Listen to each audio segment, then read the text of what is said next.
KNUS Denver. Sleep deprived and heavily caffeinated. All right, let's do this then. This is the Jeff and Bill Show. I don't understand why this is an issue. They don't always agree, but hey, at least they have coffee. Coffee. And each other. I love you, man. God help us. I want to bless him. We need all the help we can get. Now here's Jeff Hunt and Bill Thorpe. The Jeff and Bill Show on News Talk 710 KNUS.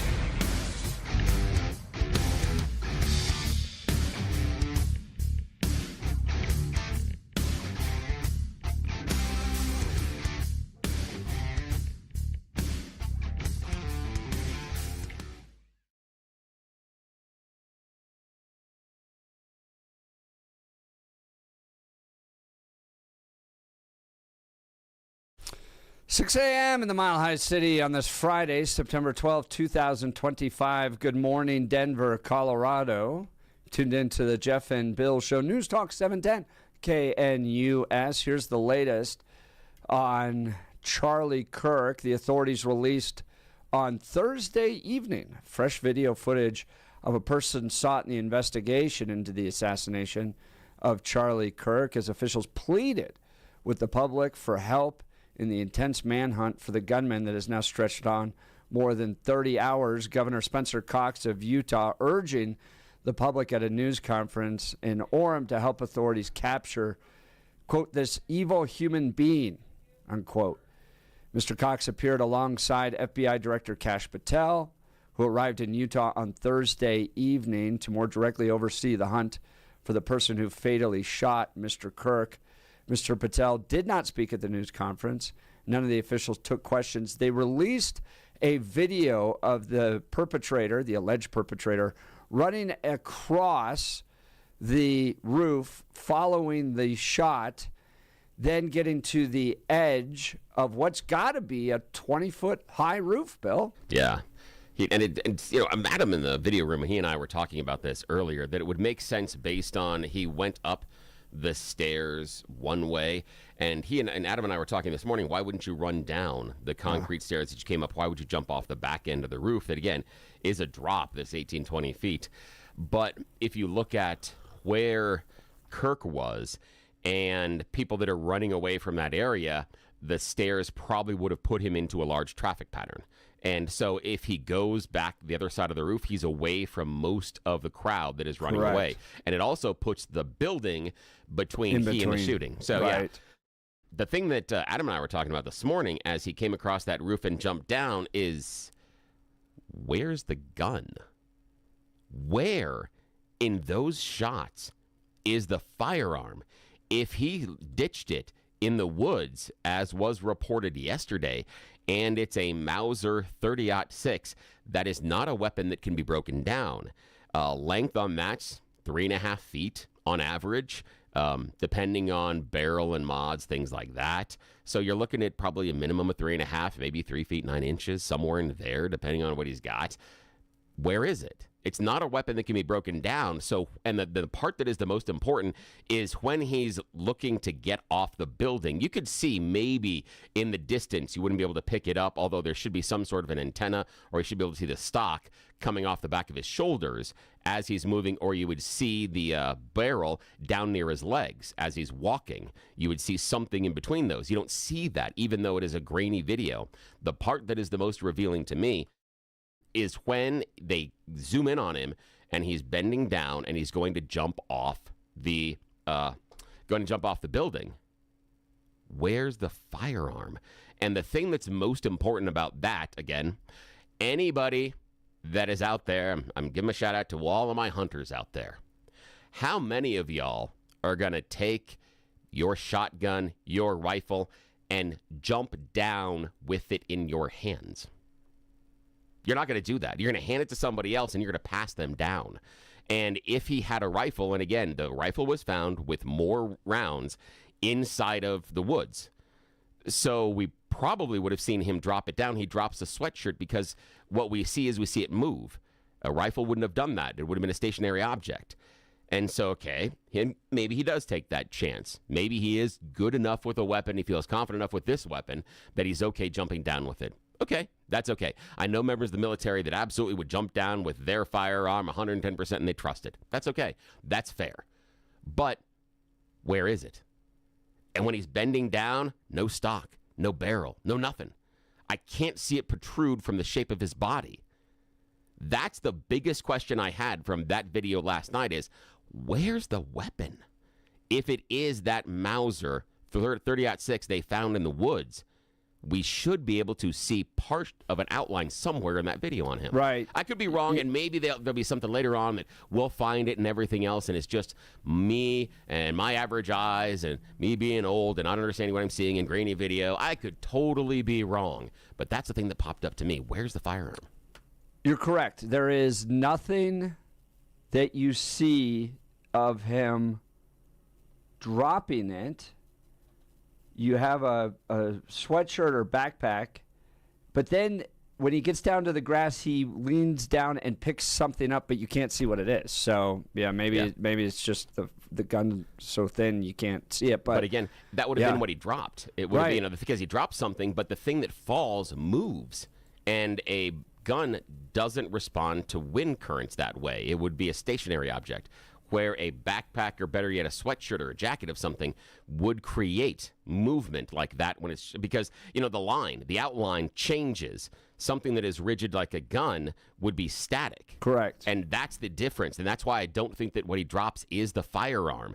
And it changes in a way that even if he had it wrapped in a towel, it would be strange for him to have it wrapped in a towel at that point. But if he did, it still changes. I mean, the outline changes in a way that I don't think is consistent for a 3.5 foot firearm. But I am open to be wrong. I am just saying I'm not an expert. This is what I'm seeing, and these are my questions and my questions alone. That's what I see from the video, and I have questions about it. Where's the firearm? We do have breaking news on Fox. President Trump is saying we have Kirk suspect in custody. Excellent. Let's see. Wow. That would be my amazing. next question was going to be to you, why can't we figure out who this guy is? When I was assaulted, within 2 hours of posting his image, we knew his Venmo payment. Yeah. I mean, they had literally dug up exactly who this was, his college essays, and his Venmo account, which can be public sometimes, and who you pay, was all clear. I mean, it was wild what was able to be discovered within 2 hours of the assault that took place. Yeah. But President Trump saying right now on Fox and Friends that we have Kirk suspect in custody. That would be fantastic. Wow. That would be wonderful. And especially what I appreciate about that is if he is captured alive, we at least have a chance of figuring out the why. That is something that is taken from us if we've seen in other mass shooting events. And one of them we'll talk about later today that unfortunately happened recently at Evergreen High School. But that's something that is taken away in these situations when the shooter takes their own life or has police take their lives. So that is a huge positive, the fact that you can get a hold of the guy and if he's alive, and then maybe we can find out some of the reasonings and how this happened and things like that. That would be a huge, huge thing. Yeah. Be enormous. I do appreciate that we'll at least go through a trial and we'll get to ask the question why. But as I've been reflecting on political violence, looking back at the history of this, whether you're the guy that shot Ronald Reagan as he walks outside the Hilton Hotel there, the man who assassinated Robert F. Kennedy, the man who assassinated Martin Luther King, JFK, so many times you're just dealing with these one-off nut jobs, these total loons. And even if you try to protect them while they're out in public, try to protect the political figures out in public, you be like Sirhan, and Robert F. Kennedy gets shot walking through the kitchen. So I don't know how or go back to Lincoln. I just don't know how you try to stop these weirdos, these one-off weirdos that, for whatever reason, feel that the public execution of a political figure is something they need to be a part of and perpetrate.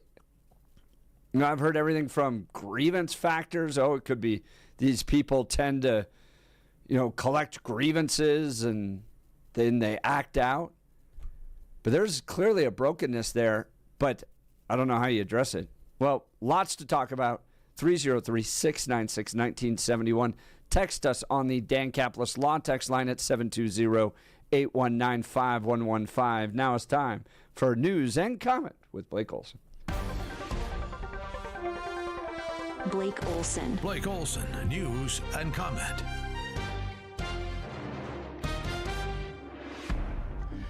Good morning.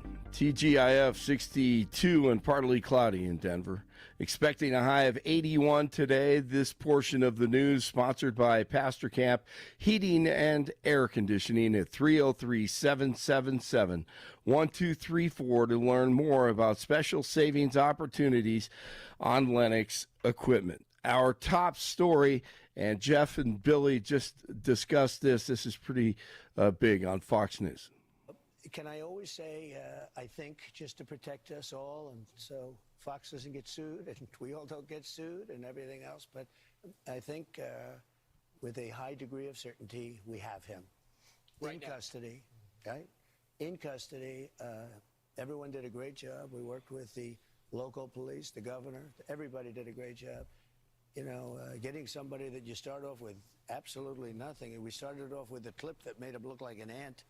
That was almost useless. We just saw there was somebody up there.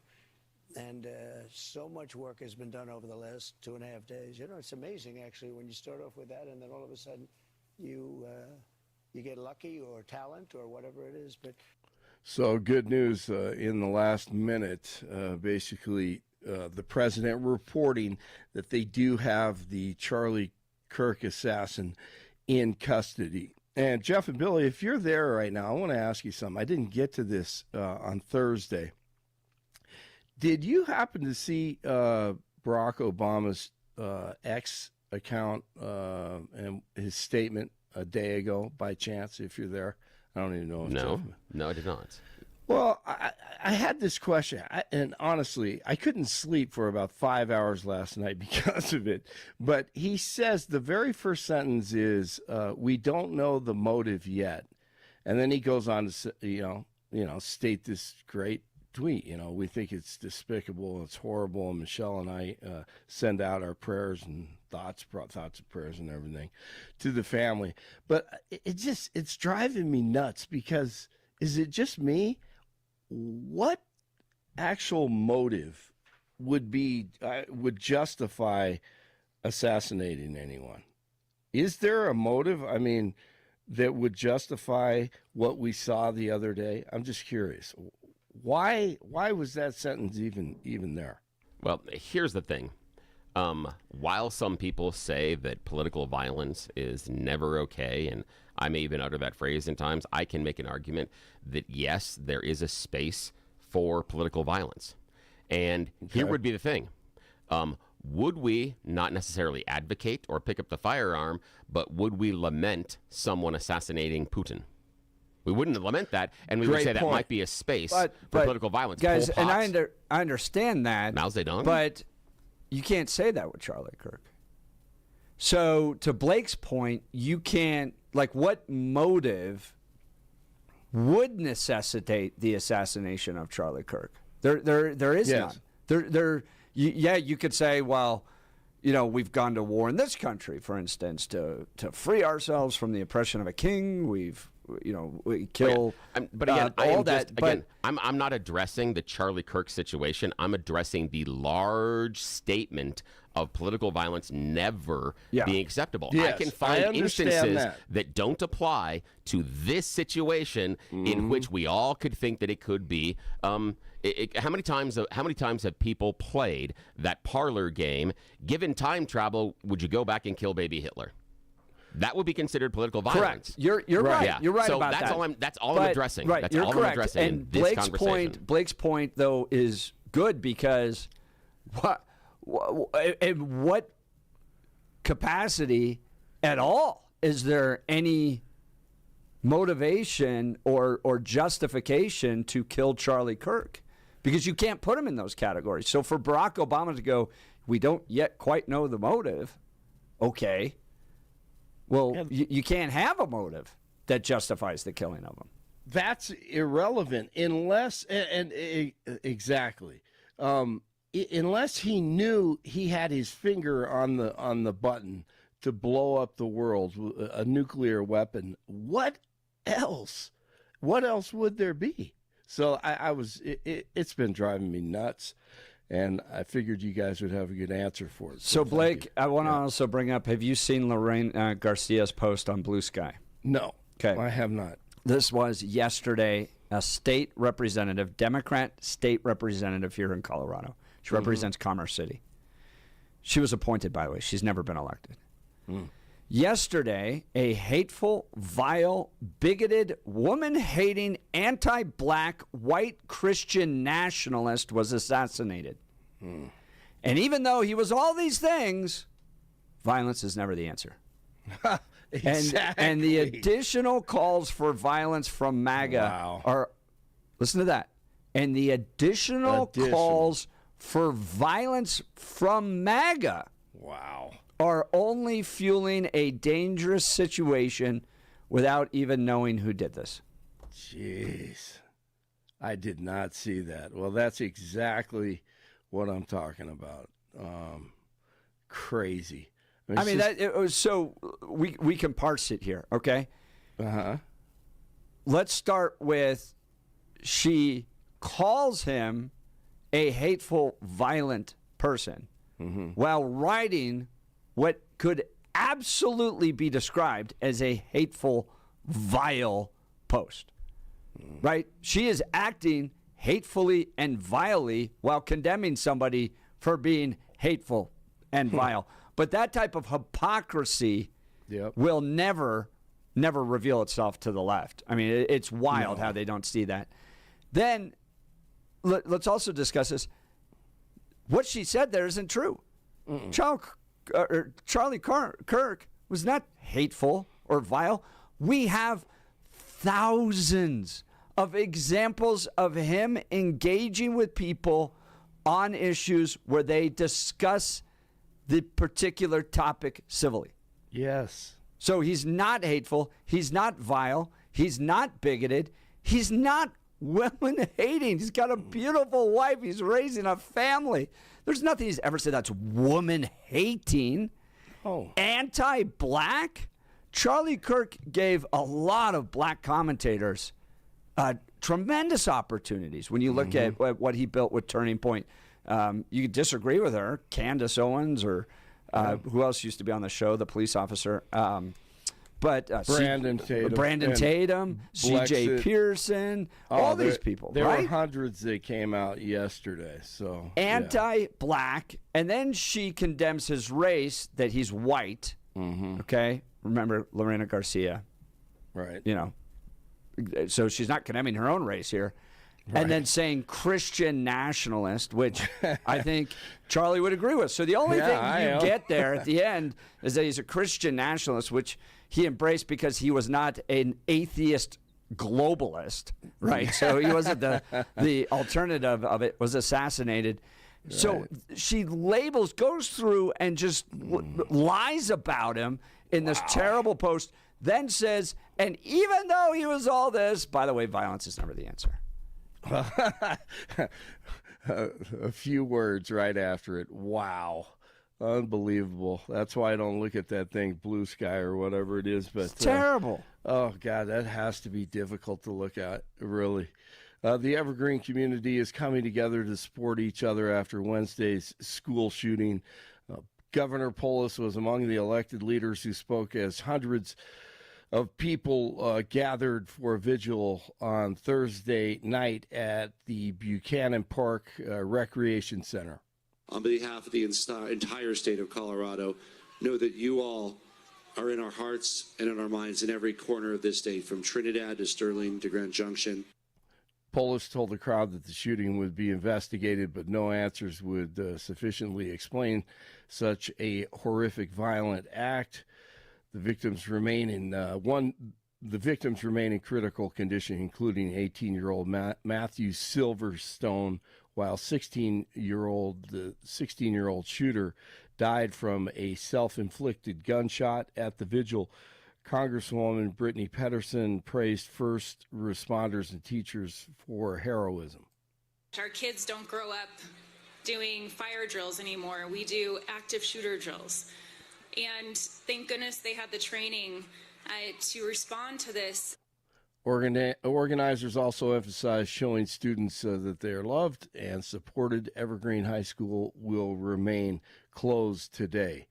Tensions are high on historically black colleges and universities across the nation after a full day of threats led to campus lockdowns. Classes at Alabama State, Hampton, Virginia State's Southern University, Spelman, to name a few, were disrupted due to shelter-in-place orders. 20 years of So who knows what's going on? I mean, we could go down 30 different rabbit holes there. I don't know.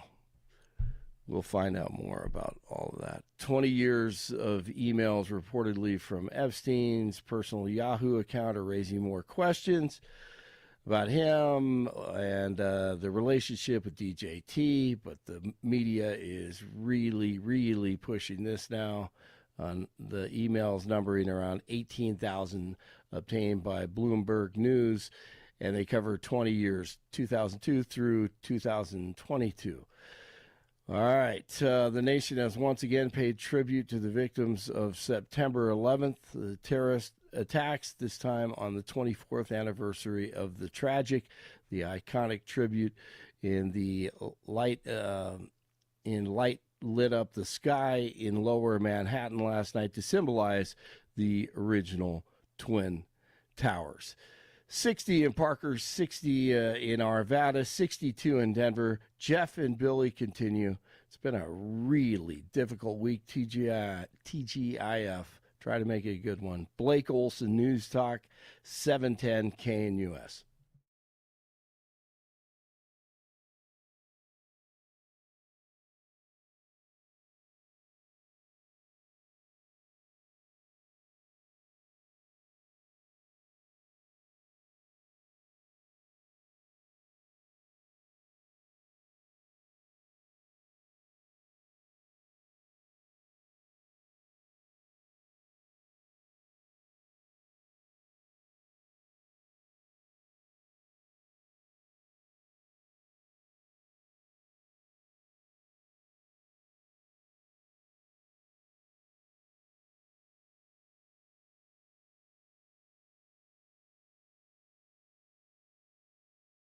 For the next 3 days, shower and thunderstorm chances over all of Colorado will be increasing, especially in the mountain areas. Highs today, mid to upper 80s, afternoon and evening thunderstorms near 60 tonight with a few lingering showers. Cooler, upper 70s and low 80s with a good chance of showers and thunderstorms Friday and again on Saturday. Weather is a service of L&L Heating and Air Conditioning. For quick, trustworthy, and dependable service, call L&L Heating and Air Conditioning at 720-851-1691. Visit them online at bestdenverhvac.com. You'll be comfortable with L&L. Meteorologist Don Day in the 710 KNUS Weather Center.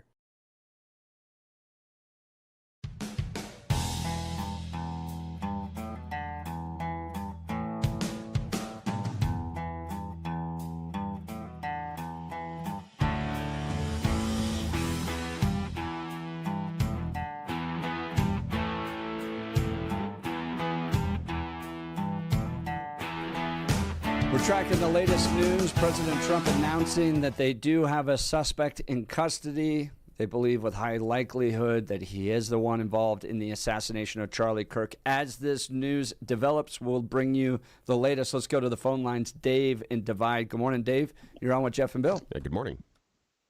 Morning, fellas. I heard you talking a little bit about how the guy might have dropped 20 foot and didn't see the rifle and all that, huh? Yeah, did you see the video? Because I want to see what you saw versus what I saw. No, I don't. I'm glad I haven't. I heard it's pretty gory, but yeah. Okay, so a 6-foot person can take a 20-foot fall by hanging himself, and they make it a 14-foot fall and dropping. Now, you wouldn't want an 8-10-pound rifle with you either. And a 30-06 is capable of making a shot in the right hands from anywhere from, close range up to maybe 600 yards. It's not like a 338. Dave, I was reading yesterday on the 30-06, especially Mauser models, and they were saying that it is among the most accurate in that genre, in that group of firearms, that if you're going to try to hit something at that distance, one of the best choices is going to be a Mauser 30-06 because it doesn't hit too hard, but it's deadly accurate. It's not as heavy as the 8mm, but they're saying that the precision you can get with that 30-06 round is remarkable at a distance. I was watching a guy go almost 300 yards, and he was grouping his shots inside of a quarter of an inch. That's spooky. That's really accurate. Yeah, they've got videos out there of guys with 338 Lapuas, 30-06 like that. They make 1,000-yard shots like it's nothing. I watched some snipers out shooting one time, and these guys were just. And it's funny because you hear bing, hits the target way out there. Okay, Dave. But I mean, I want you to put on. You would never. Yeah. I mean, as a person. I mean, me at my age, I couldn't handle a 20-foot fall. However, a college age kid, 20 feet easy. But like you said, you can take a 20-foot fall, and just by hanging off the roof, you make it a 14-foot fall. Yeah, you can. Now, Dave, okay, I want you just for today, just for the exercise. We're not doing this in reality, but we're going to put on our Jeff and Bill conspiracy theory hats, okay?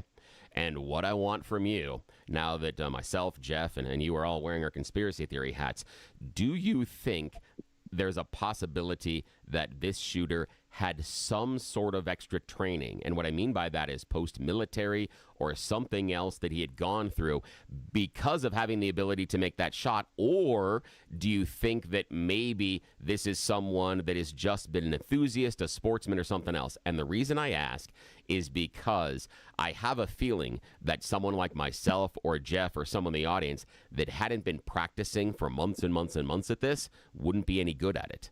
So, conspiracy theory hat on. Do you think he has training? Do you think he's involved in something else? Or is he just someone that went and practiced a lot? What would be your thought? Okay, from what you told me about how you didn't see the rifle in his hands when he jumped off the roof, I got a feeling he was assisted with someone in the woods making a 400-yard shot. And they left the frickin' rifle there and then took off. So, and look at Butler. Oh. Look how fast they cleaned the scene at Butler. They washed it off quick. I don't even know the guy's name that did the Trump thing, And then I heard there was some cat saying, I did it, that maybe froze Charlie for a second. So you're talking about a spotter. He could be necessarily a spotter. Again, if you were doing a two-person, because I do know of two-person sniper teams in some military operations where you have someone that gets closer that's a spotter, and then someone that's actually doing the shooting is further away. Huh. Well, that's interesting. Yeah, what if that guy on the roof was just the decoy and the actual shooter was back in the woods a couple hundred yards back making the shot? Because but there's no direct line to that. There's no... Right, he'd have to shoot through a building. Yeah, we'd think, depending on where he is, etc. But again, it's a theory. Again, we're putting on our conspiracy theory hats. Let's just embrace it. I mean, again, I'm not saying this is reality, but again, I'm just kind of like, where do these thoughts take us? We're kind of going outside of what is conventional reality right now. But hey, Dave, I appreciate that, man. Thanks for the phone call. That would be interesting. Dave's line is open, 303-696-1971. Let's get to Ron and Greeley. Good morning, Ron. You're on with Jeff and Bill. Morning. Good morning, guys. Yeah, this whole thing is just horrific. There's so much to say and so little time to do it, so I'm going to try to rush through this. As far as when you guys were talking during the news break, as far as what causes a person to do this, all we have to do is look back at the raising that has happened in the past. Everybody gets a participation trophy, right? That starts raising certain people, certain words, the easiest words, the sticks and stones phrase, that doesn't pertain to these people. It actually cuts them deep and they get hurt. And this is how they've learned over the years to respond, is with hatred and violence. And it is so sad. I get so angry. And then I think of Charlie Kirk, 31 years old, influencing so many people. And I think we got to pray for these people, because they need help. If Jesus could turn Saul, they could turn anybody. Ron, I got a question, though. Yeah. You keep referring to they and they doing this. Who's they in your mind? In my mind, it's all the entitlement kids. So who are they? Who is that then? I mean, how do we define who an entitlement kid is? You know what? That's the hard part, because it could be anybody. It's not just the trans. Of course, they're part of it, but it's not just them. It's anybody that was raised. Could it also include the incels? Well, sure. Okay. Of course. Interesting. Yeah. I mean, but the thing of it is one thing I want to make sure I say is there's never going to be another Charlie Kirk. Everybody say, "Oh, we're going to have going to come up." There will never. I mean, when I start hearing more and more about this kid when he was 18, and not real, and knowing college is not the answer, you could become, it's a money scheme anymore, and the way he proved his intelligence is it's just off the charts, and his knowledge and his ability to have a discussion with anybody on anything with incredible intelligence. Ron, I agree with you about the once in a lifetime, once in a generational aspect of Charlie Kirk. And here's a question I have for our listeners. There's been assassination attempts since the formation of this nation. That was well before participation trophies and others. How do you address a guy like Hinckley, for instance, who wanted to impress Jodie Foster? Like, there's an element of lunacy out there that you just can't possibly account for. And then when you do your best to protect these, Hinckley got Reagan while he's walking to the car. Sirhan got Robert F. Kennedy, who was walking through the kitchen.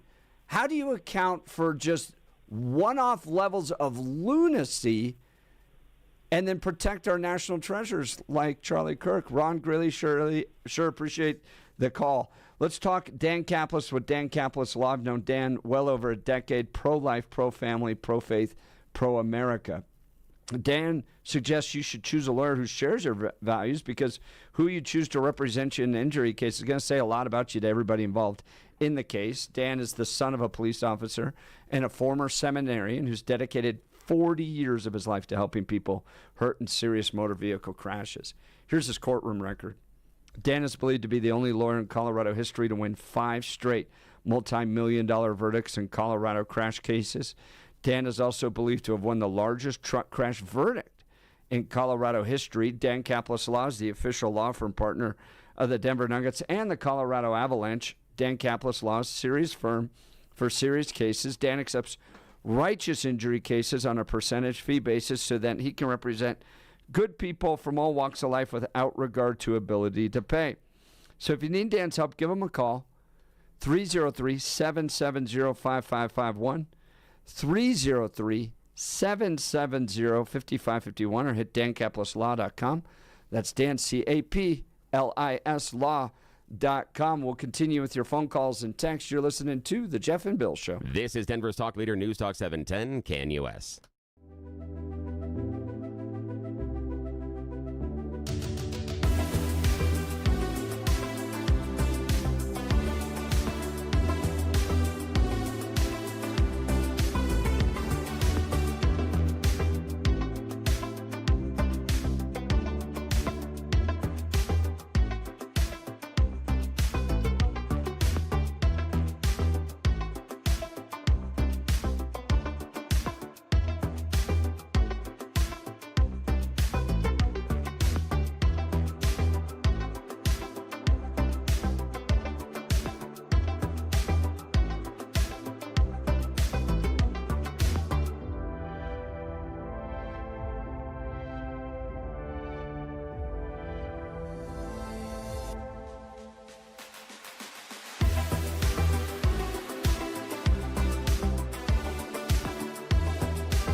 Welcome back to the Jeff and Bill Show. Latest news coming from President Trump. We have a suspect in custody related to the assassination of Charlie Kirk.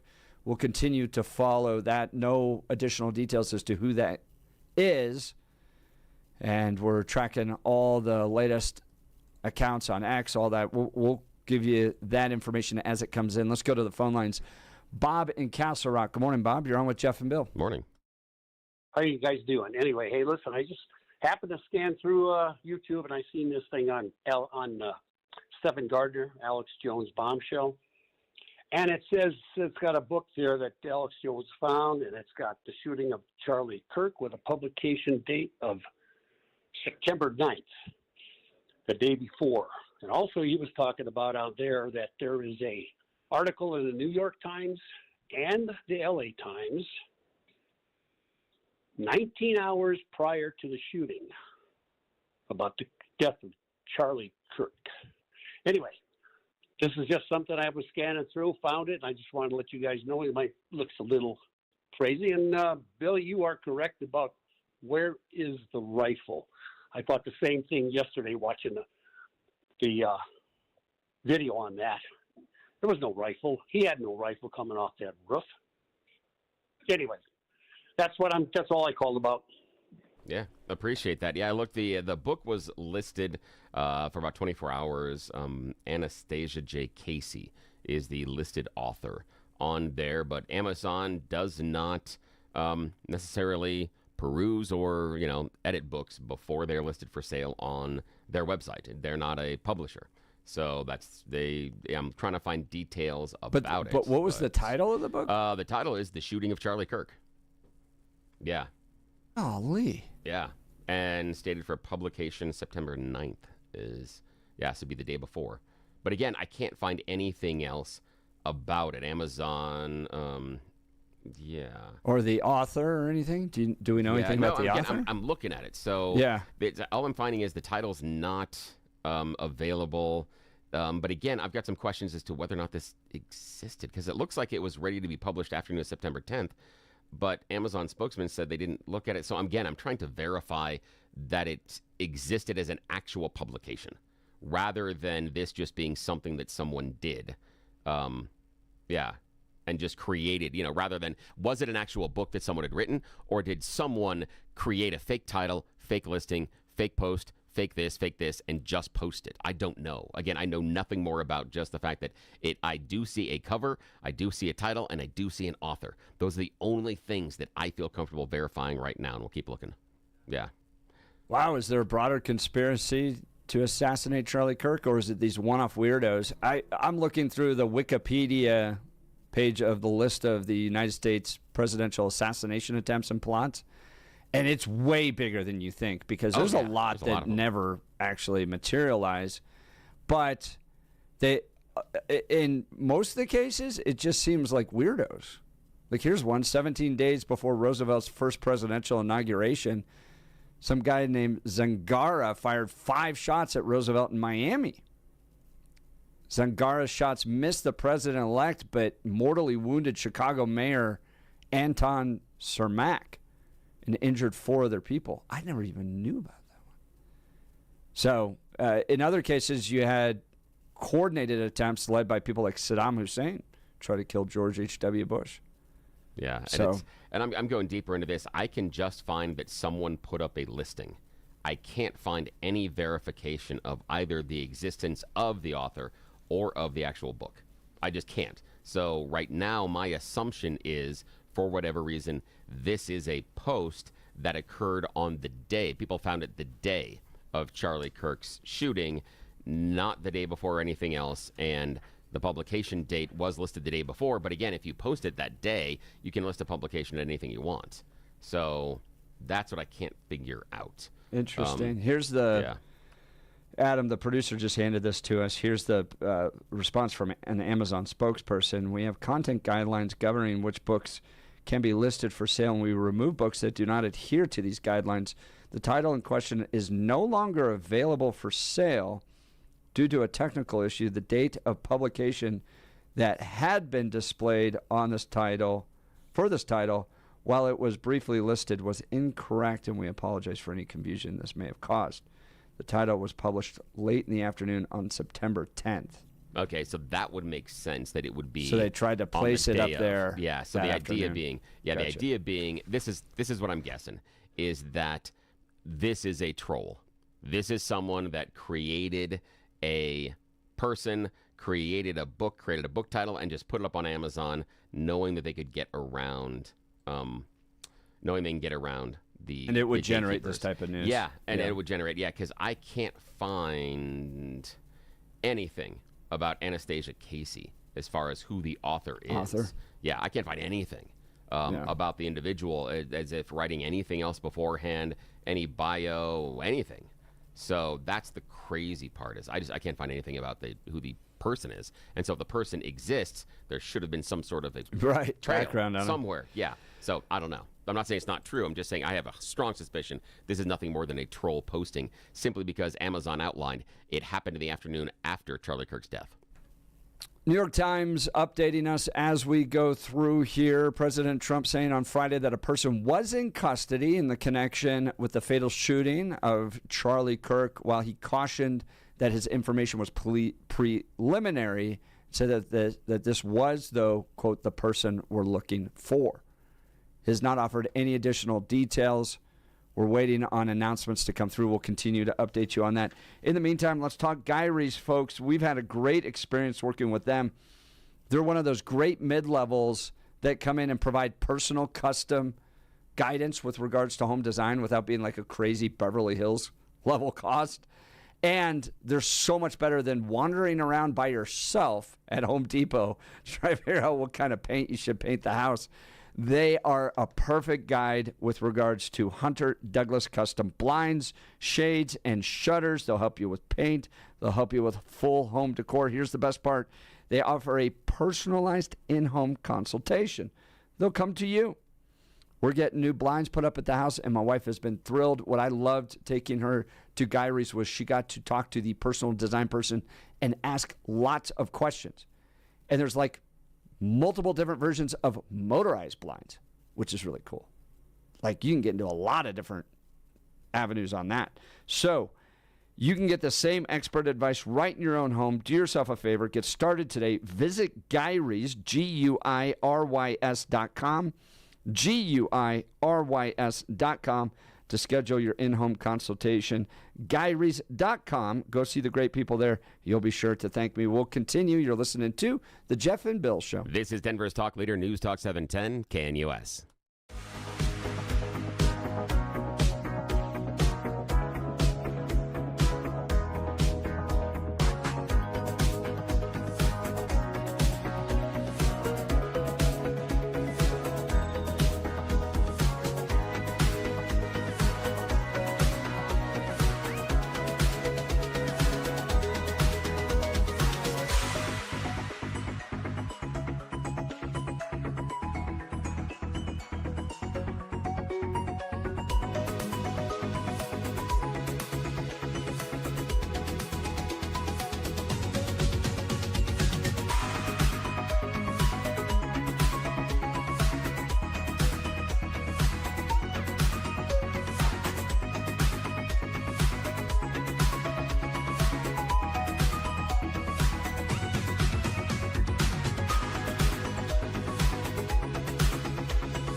Welcome back to the Jeff and Bill Show. We're trying to bring you the latest on the person that's been taken into custody.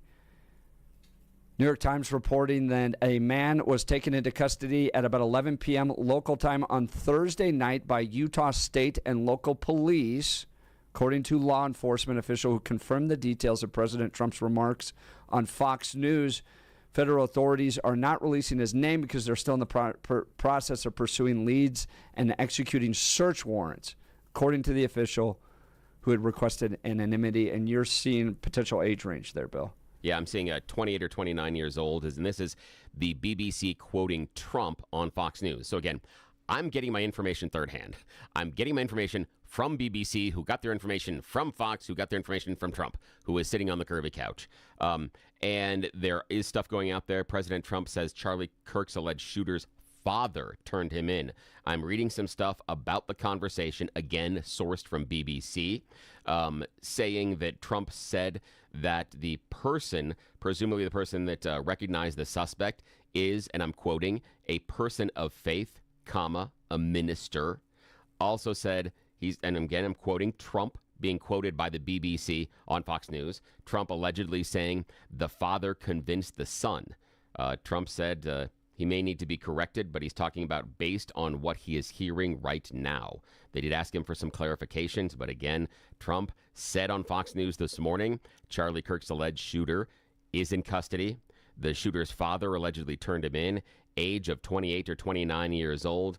Father, allegedly a man of faith, a minister that convinced the son and was arrested around 11 o'clock Utah time last night. That's sort of what we're hearing right now, and we'll let you know and update that as it changes. But even Trump said that he could be wrong this morning, so things can change. This Very is not hot 100% accurate. right now. Yeah. We'll continue to track all that. We didn't do it yesterday in light of the morning we were doing of Charlie Kirk, but we'll give you a little bit of levity this time. You're listening now to You Choose the News. And in fact, we are going to make it the loser edition. Yes, there are stories that both Jeff and Blake didn't choose. They've got a second shot at glory. Let's see what happens. You are one pathetic loser. Loser! Let's go. Loser! You're a loser! The Losers Club. Bunch of losers. You're such a loser. You made me feel like a loser! She's a loser.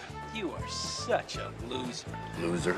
Ah, yes. It is the loser edition of You Choose the News. A little levity when we are left unsupervised to brighten up your day here on a Friday. Jeff and Bill Show. Blake Olson always joining us from the news department. You know how this works. Silly stories found on the interwebs. I give them even more ridiculous headlines, and we do this because nobody's paying attention. Here we go, gentlemen. Headline number 1, bulk denial. Headline number 2, lifetime definition is important. Headline number 3, sodium-sensitive prankster. And headline number 4, going Maha. Mr. Hunt, your choice, sir. Let's go Maha, please. Yeah, let's go Maha. Here we travel up to Ithaca, New York. You know, 2 Cornell University students basically had gotten in trouble recently for going Maha. Well, actually, maybe not Maha, maybe just taking inspiration from RFK Jr. The 2 students who have not been identified reportedly killed a young black bear, then brought the animal to an undergraduate residence hall in the North Campus, where they then skinned the carcass and packaged the meat there in the dormitory.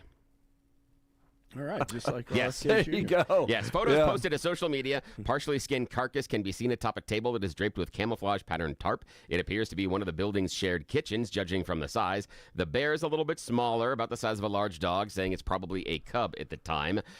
Yes, and they have valid New York State hunting licenses, but they killed a bear. It may not necessarily be the way you're able to, and you can't take cubs. So they've got some questions about that. But yes, they brought the dead cub back to the dormitory, where they skinned it and then prepped the meat. Alrighty then. Anyone ever had bear jerky? Yes.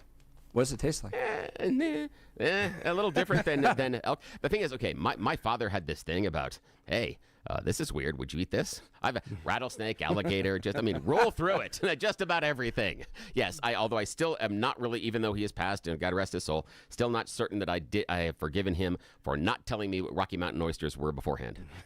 Still remember that was a trauma thing as a child. So, yeah. All right, Jeff. I'm sorry, Blake. Bulk denial, lifetime definition is important, or sodium-sensitive prankster? Let's go with lifetime definition. Oh, lifetime is a very important important definition here in this one. You remember those TV commercials that promised only Publishers Clearinghouse can make you so rich so fast? Well, turns out the opposite is also true. That's what happened to John Wiley, 61-year-old Oregon man. He won $5,000 a week for life from the PCH Prize Patrol back in 2012. And now the checks have disappeared. Publishers Clearinghouse has declared bankruptcy. No more checks for any of the winners. Wiley received an annual check for $260,000 every January. The money let him retire, buy a house on 6 acres in scenic Washington. But this January, the checks stopped because they're in bankruptcy. He says it's a nightmare. He hasn't worked in more than a decade. He's selling off things like jet skis, trailers, but he says he's probably going to lose his home. Wow. He's one of 10 former Publisher Clearinghouse winners that could be in this situation. I always wondered if that would happen. Yeah, remember, a lifetime guarantee isn't your lifetime nor the product lifetime. It is the lifetime of the company. Yeah, they're that's gone right. tomorrow, doesn't matter. Absolutely. Yeah. Final choice this morning, Mr. Hunt, bulk denial or sodium-sensitive prankster? Sodium-sensitive prankster. Yeah, here we find ourselves in Germany this morning. Police were called to an apartment building because kids were ringing the doorbell and running away. Those rotten kids. Rrr. Well, the investigation proved it actually was a much, much, much smaller prankster. They found out as they were doing some investigation, it was weird. The doorbells were going off, but the motion sensors outside the doors weren't. They weren't catching anybody on the camera. So they went and they looked at the electrical breaker box, and oh, there it is. There's the clever little prankster. A slug was crawling across the panel and triggering several of the doorbells because of the sodium and the slime was making the electrical connections as he went across it. So it was ringing the doorbells of numerous places. Yes. So the prankster, they sorted it down, and it was a slug. They said he was delicious. Funny. They punished him immediately, and he was good. Yeah, delicious. I may have added the last part, but yeah, that's it. Yeah.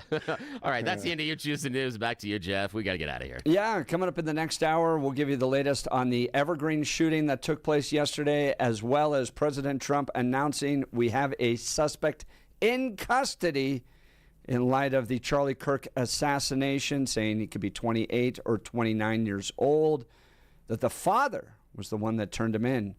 We got the latest. You're listening to Jeff and Bill. We'll be right back. This is Denver's talk leader, News Talk 710, KNUS.